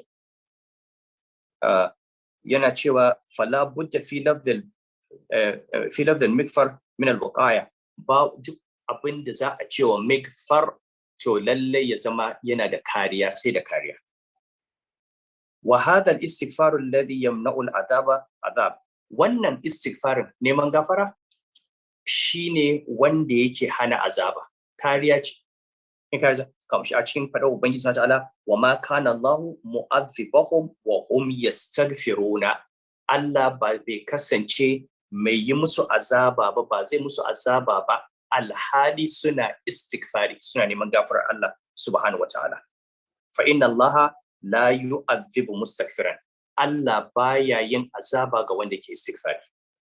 Shi yasa a dukkanin ɗariƙun sufaye da buridai da ake bayarwa za ga istighfar yana da muhimmanci kwarai da gaske. Astaghfirullah, astaghfirullah al-azim alladhi la ilaha illa huwa al-hayyul qayyum. Kuma a cikin wannan karatun akwai jawabi ga masu cewa ai ana cewa astaghfirullah al-azim alladhi la ilaha illa huwa al-hayyul qayyum, ga lafzin hadisi ya ce astaghfirullah al-azim alladhi la ilaha illa huwa al-hayyul qayyum wa atubu ilaihi. Saboda haka rashin ƙara atubu ilaihi nan an yanke wani abu na cikin ma'ana. Ga Malam Ibn Qayyim yana faɗa idan an faɗi istighfari ita kadai to ta kunshi atubu ilaihi. In an ambaci tuba ita kadai ta kunshi astaghfirullah, kuma za a yi ambata su tare. Saboda haka wannan karatun kullum aka samu gaba karatu yana ba wa mutane amsa da kansa. Fal istighfaru yatadammanu tauba, yace istighfari yana kunsar tuba. Wa taubatu tatadammanu istighfar, ita kuma kalmar tauba tana kunsar istighfar. In ka ce da Allah Allahumma tubtu ilaika, Allah na tuba zuwa gare ka, wannan tuban ya kunshi istighfari. In ka ce astaghfirullah, ina neman gafararka, wani neman gafarar ta kunshi tuba. In kuma ka ga dama ka ce astaghfiruka wa atubu ilaika, duk wannan ka raba ka ba kowanne ma'anarsa khassa a wannan mukamin. Wa kullu wahidin minhuma yadkhulu fi musamman akhar inda al-itlaq, kowanne daga cikin su tauba da istighfar suna shiga cikin ɗayan yayin da aka sake su. Saboda haka idan ka ce astaghfirullah al-azim alladhi la ilaha illa huwa al-hayyul qayyum, ka tsaya anan, to da ma'anar wannan astaghfirullah al-azim alladhi la ilaha illa huwa al-hayyul qayyum wa atubu ilayhi, at-tauba ta shiga cikin ma'anar al-istighfar, kamar yadda istighfar ta shiga cikin ma'anar at-tauba. Wa amma in jaktirani ihdal lafzaini bil ukhra fal istighfaru, amma idan aka hada su guda biyu, to al-istighfar anan abin da take nufi shine talabu wiqayati sharri ma mada, shine neman kariyar Allah daga sharrin abin da aka aikata a baya. Wa tawbatu ar-ruju'u wa talabu wiqayati sharri ma yakhafuhu fil mustaqbal min sayyi'ati a'malihi. To tauba kuma anan sai ta zama tana nufin dawowa da neman kariya daga sharrin abin da yake jin tsoro zai iya aikatawa a nan gaba na mummunan aikinsa. So haka in yace in aka da istighfari da tauba, istighfari anan sai ta koma kan aikin da aka aikata, tauba ta koma kiyayewa daga abin da yake gaba. Idan ko aka ce astaghfirullah kawai, to ta kunshi guda biyu. In kuma aka ce an tuba, shi ma ya kunshi guda biyu, da tuba da istighfar. Fahahuna dhanbani, saboda zunubi guda biyu ne. Dhanbun qad mada, zunubin da aka riga aka aikata a baya ya riga ya wuce. Fal istighfaru talabu wiqayati sharrihi, to anan in aka hada su, to istighfari abin da yake nufi anan shine ana neman kariyar Allah daga sharrin wannan zunubin da aka riga aka aikata. Wa dhanbun yukhafu wuqu'ahu, sai kuma zambun ya khafu wuqu'ahu, sai kuma zunubin da yake jin tsoron aukuwarsa, yana tsoron kada ya afka masa. Fattaubatu al-azmu ala alla yaf'aluhu, tauba anan tana nufin azama akan ba zai aikata shi ba. Wa ruju'u ila Allah yatanawalu nau'aini, komowa ga Allah subhanahu wata'ala, komowa zuwa Allah subhanahu wata'ala tana wato ya kunshi abubuwan nan guda biyu, nau'in nan guda biyu. Ruju'un ilaihi liyaqiyahu sharra ma madha, komowa zuwa Allah dan Allah ya kare shi daga sharrin abin da ya gabata. Wa ruju'un ilaihi liyaqiyahu sharra ma yastaqbilu min sharri nafsihi wa sayyi'ati a'malihi, da kuma komowa zuwa Allah subhanahu wata'ala dan saboda Allah ya kare shi daga sharrin abin da yake fuskanta na sharrin nafsinsa da kuma munanan ayyukansa. Wa aidan, haka dai duk a cikin wannan bayani, fa innal mudhniba bi manzalati man qadir takaba tariqan tu'addihi ila halakihi wala tusilhu ila al-maqsudi, cewa wanda yake zunubi yana manzilar mutumin da ya dauki wata hanya da za ta kai shi zuwa halaka ba za ta kai shi zuwa inda yake neman ya je ba. Yana so ya je wani gari ya dauki wata hanya wadda za ta kai shi ga halaka ba hanyar inda yake nema ya je ba. Kai ne kana so ka tafi Abuja sai ka shiga cikin daji inda bandits suke. Ka nufi halaka maimakon ka koma ka hau kan titi da zai kai ka kan hanya. To fa huwa ma'murun an yuwalliha zahrahu. To sai aka umarce shi da ya juya wa wannan hanyar halakar bayansa, ya juya baya wa yarji'u ila at-tariq allati tusilhu wa fiha falahu, ya komo zuwa hanyar da za ta kai shi zuwa inda yake so ya je, kuma a cikin wannan hanyar rabansa take. Ka kama hanya bacacciya za ta kai ka hanyar bata, aka umarce ka da abu guda biyu, ka juyo daga wannan hanyar ka bar wannan hanyar, sannan kuma ka kama hanyar da za ta kai ka ga shirya. Fa hahuna amrani la budda minhuma. To al'amura guda biyu ne waɗanda babu makawa da su, waɗannan al'amuran guda biyu. Mufaraqatu shay'in war ruju'u ila ghairihi. Barin wani abu da kuma komawa zuwa waninsa. Fa khussati tawbatu bir ruju', sai aka keɓanci tuba da wannan dawowar.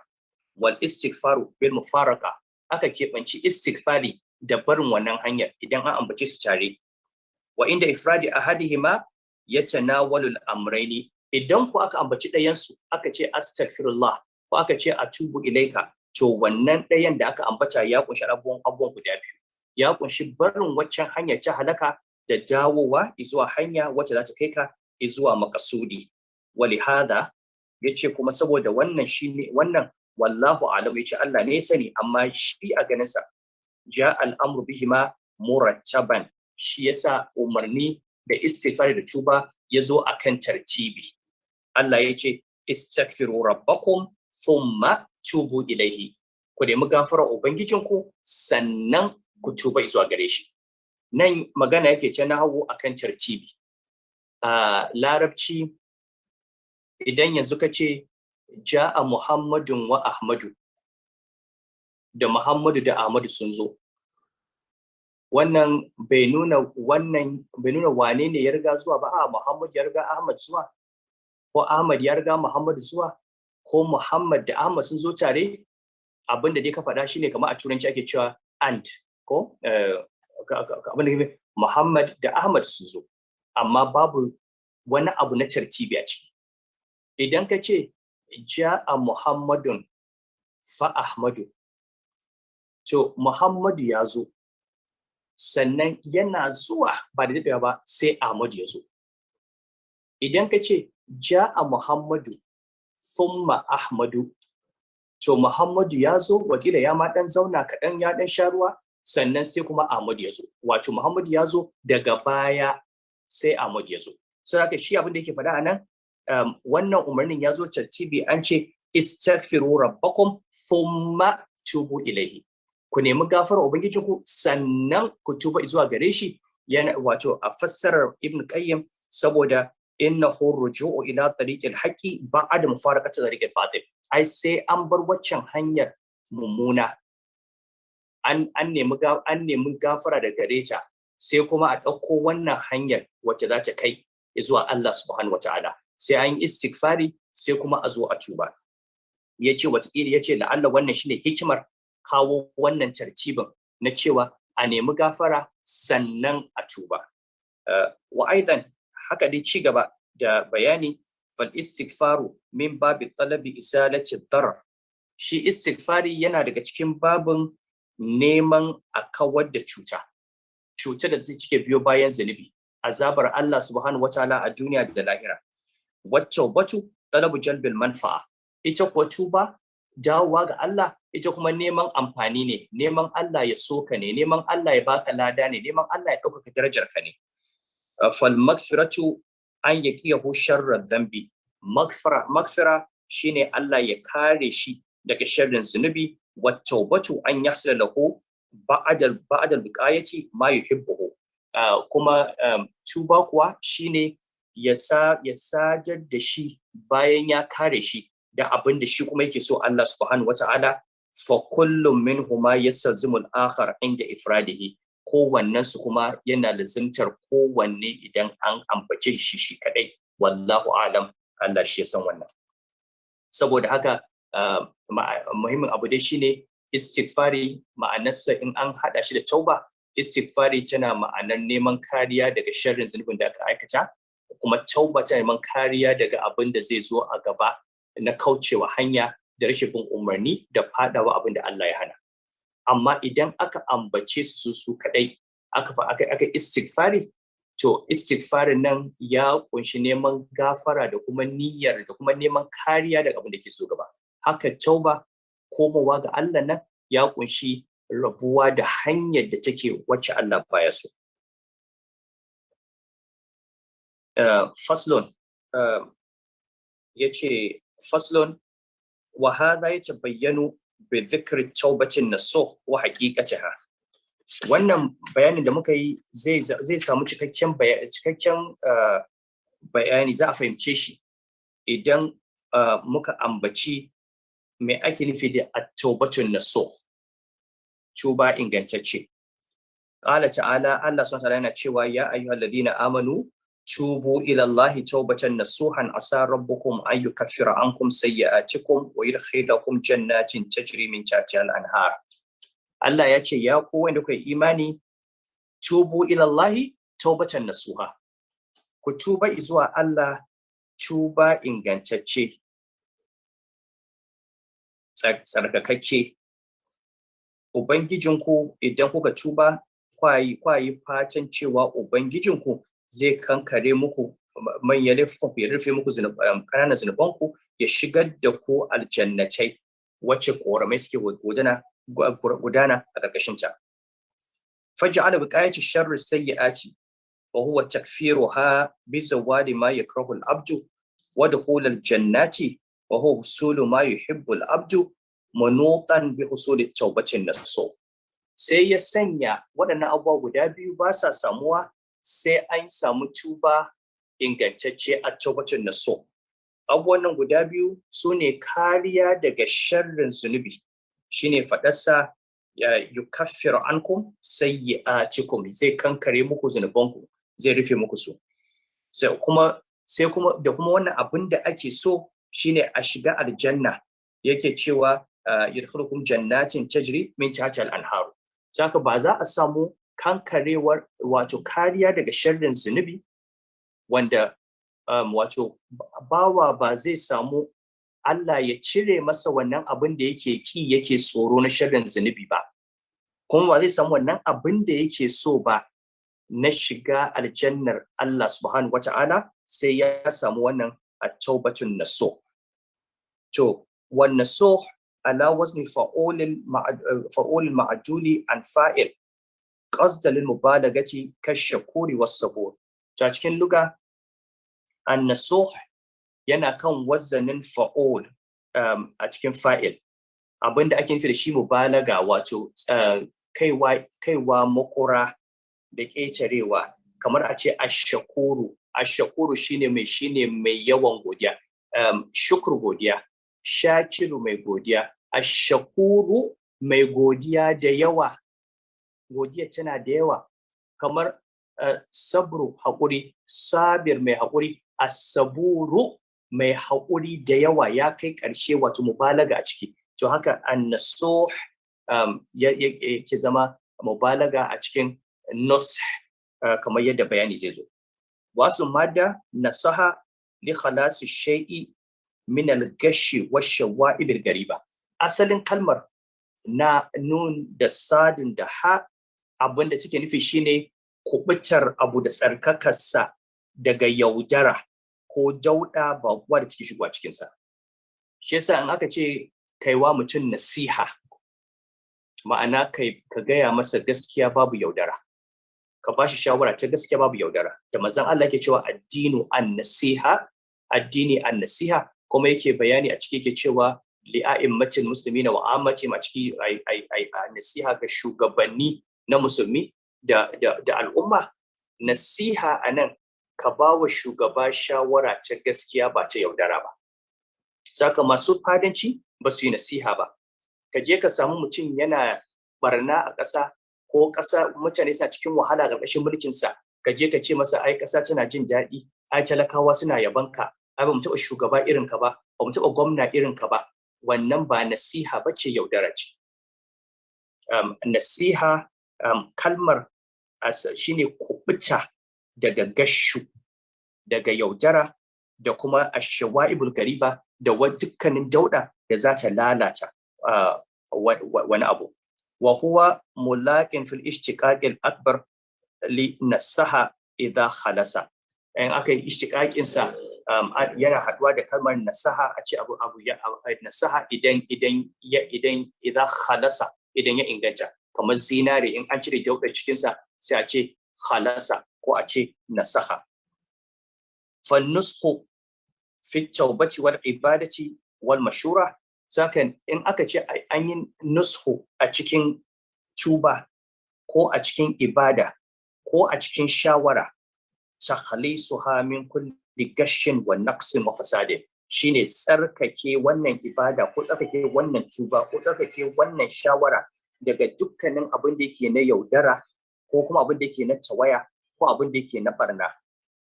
Wa iqa'uha ala akmalil wujuh, da kuma aukar da wannan ibadar ko tuba ko shawara akan fuskar da tafi kowace kammala. Wa nushu diddul gash, nushu shine kishiyar algashu, kishiyar yaudara, kishiyar yaudara.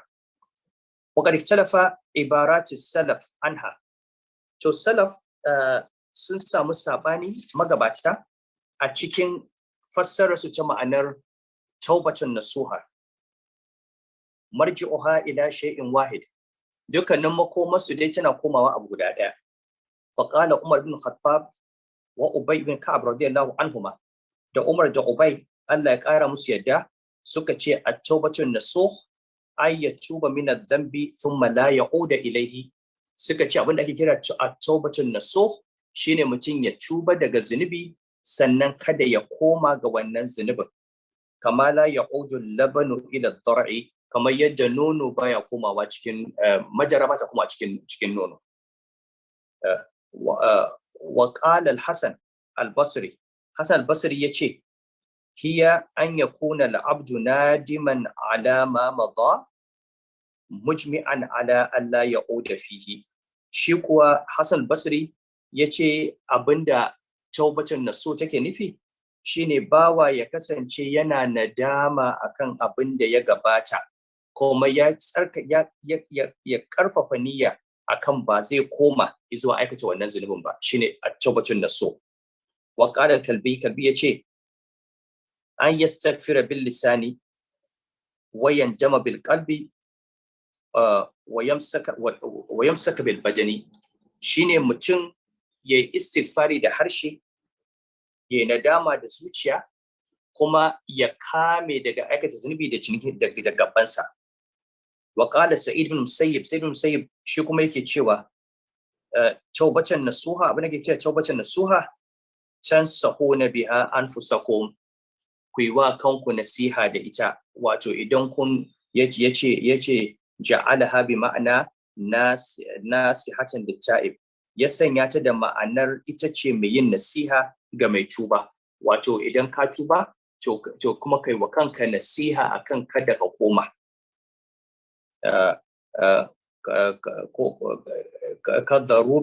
Kadarubin ma'adudi an darib, kamar darub, amma abin da ake nufi shine darib, a ce wato mai duka, a ce shi ne aka daka.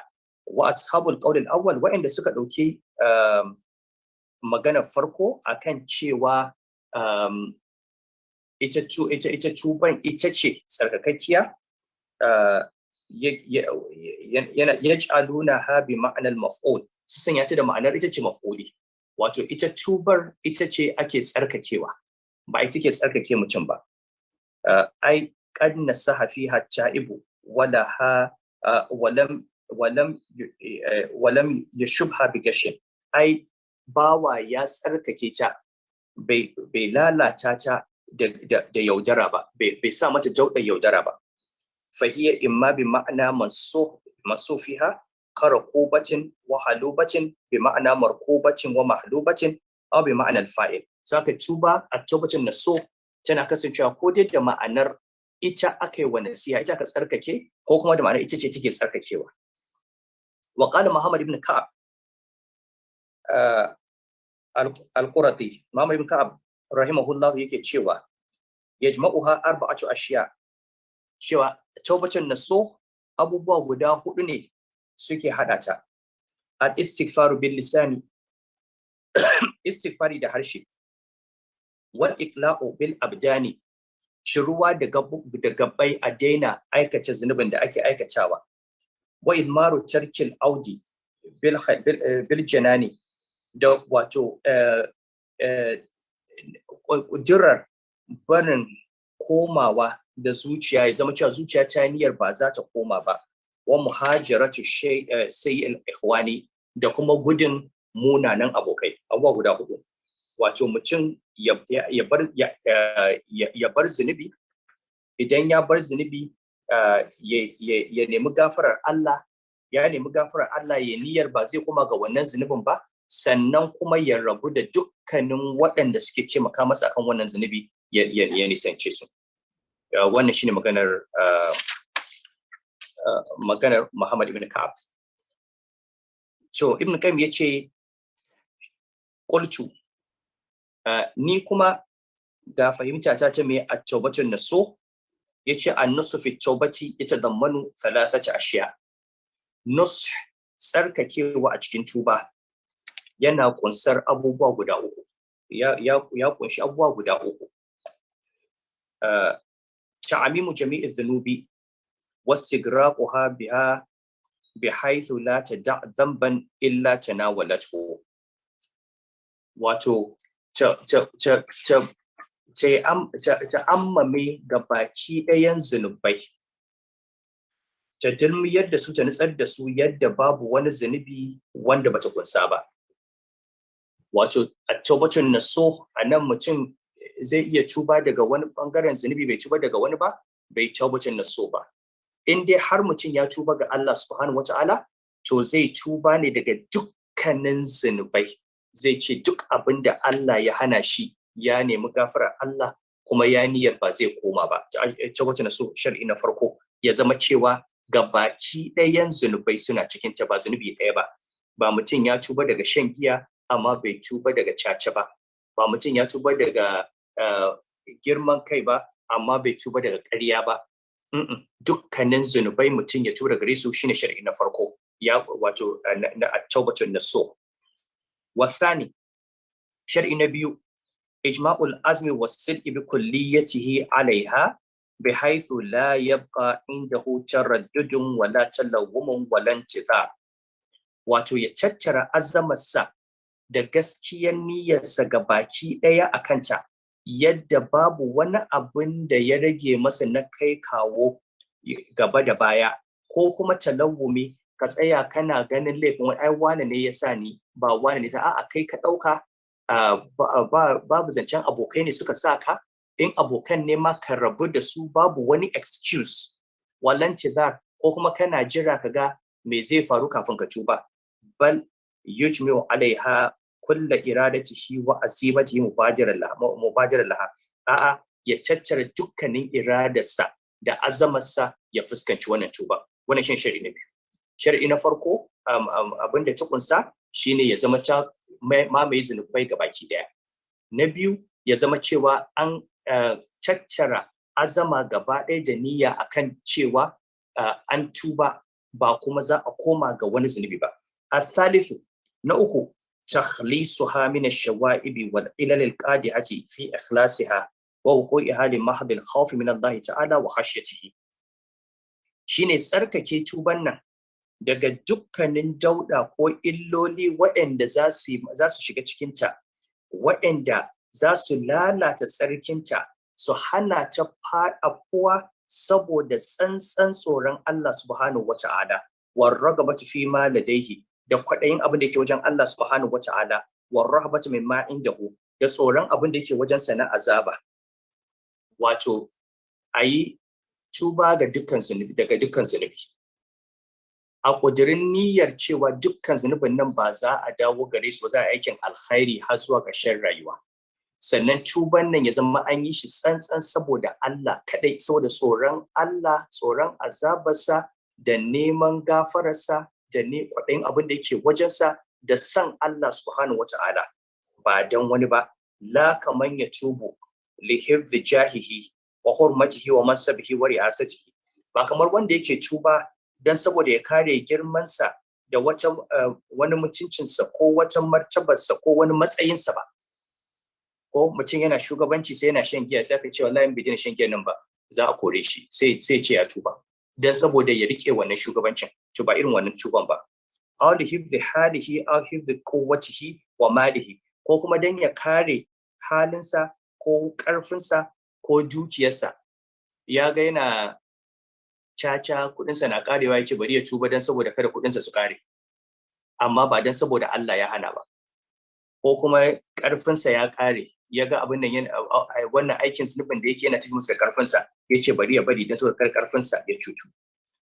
Istidai hamdin nasi, ko kuma dan yana neman mutane su yaba masa, sai ya tuba dan mutane su yaba masa, ce ai wani baya kaza, wani baya kaza, wani bawan Allah ne.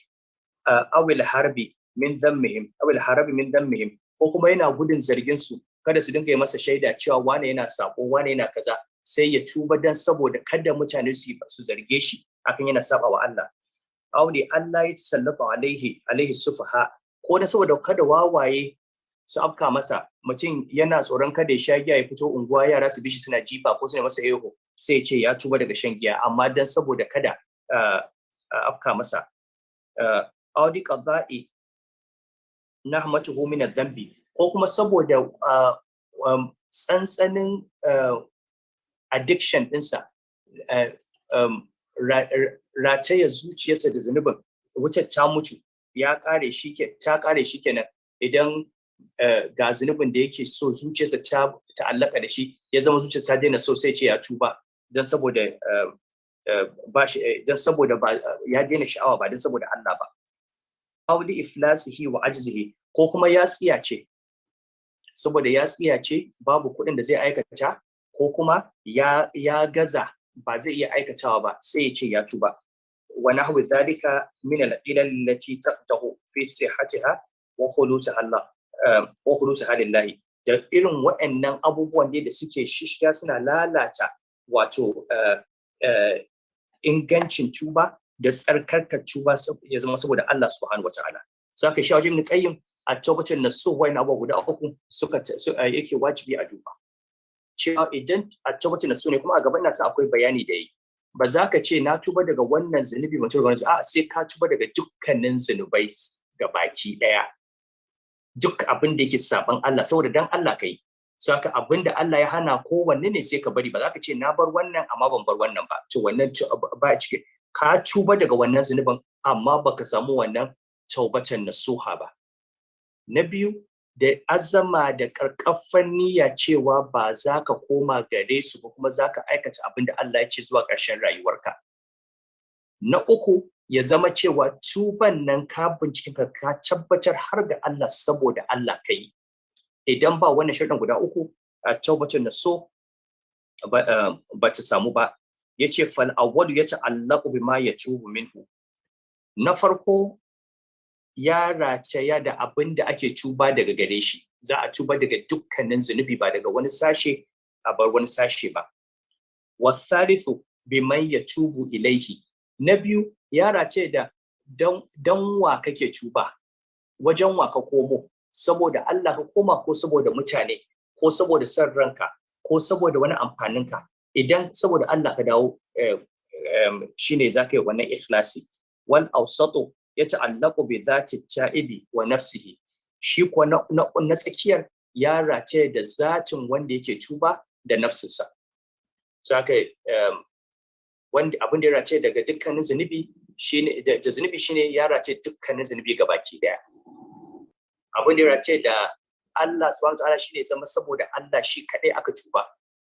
Abin da ya ce da kanka shine cewa za ka tsarkake niyyarka da ƙarfafa zuciyarka da ƙarfin azamarka akan cewa iyakacin ƙoƙarinka wannan tuban ya zama ingantaccen tuba da gaske kake yi, ka bar aikin nan, ka yi nadama daga aikin nan, ka daina aikin nan, kuma za ka mayar a gurbinsa ayyuka na alkhairi da bin Allah subhanahu wata'ala. Fa nasu taubati tsarkake tuba a sidku fiha shine a gaskiya a cikin tuba, ya zama da gaske ake tuban, da gaske aka yi, wal ikhlas, ya zama akwai ikhlasi saboda Allah aka yi, wacce amimu dhunubi fiha, da kuma wato amma mai zunubai gabaki ɗaya a cikin ta. Wala raiba anna hadhihi taubata tastalzimu al-istighfara wata dammanatu, kuma babu shakka wannan tuba tana lazimtar da neman gafarar Allah, tana kusantar sa, wacan hu jami'a dhunubi, tana kankare dukkanin zunubai, wa hiya akmalu ma yakunu min at-tauba, ita ce kuma mafi kammala a cikin abin da za a samu a cikin dawa ga Allah subhanahu wata'ala. Wallahu almusta'an wa alayhi tuklan, wala hawla wala quwwata illa billah. Mako mai zuwa insha Allah za mu ci gaba da bayani na bambanci tsakanin takfirus sayyi'ati da maghfiratul dhunubi. Za mu tsaya a nan, sai Allah ya nuna mana, Allah ya karɓi tubanmu, Allah ya sa mu a cikin masu taubacin naso.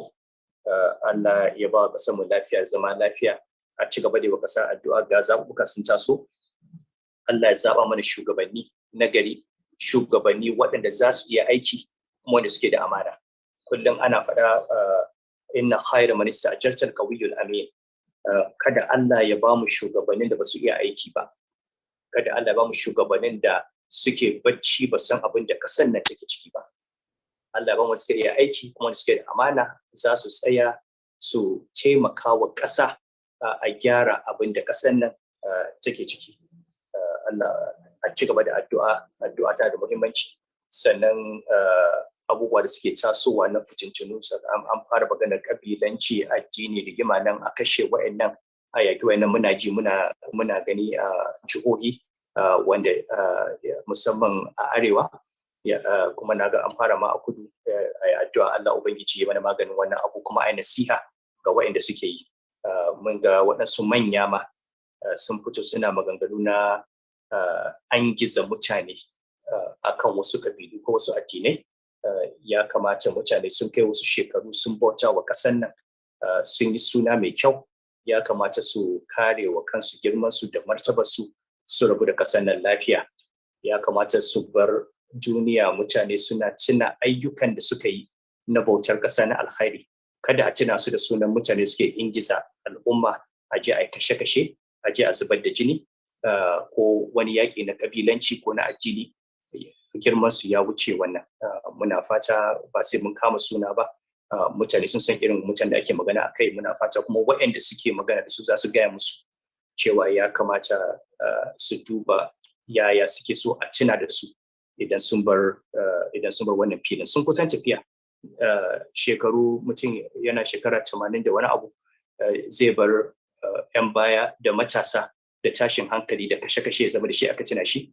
Wannan ba alkhairi bane. Allah ubangiji ya kwanci mana da hankali. Allah ya ba mu zaman lafiya. ربنا آتنا في الدنيا حسنة وفي الآخرة حسنة وقنا عذاب النار. ربنا عليك توكلنا وإليك أنبنا وإليك المصير. سبحان ربك رب العزة عما يصفون وسلام على المرسلين والحمد لله رب العالمين.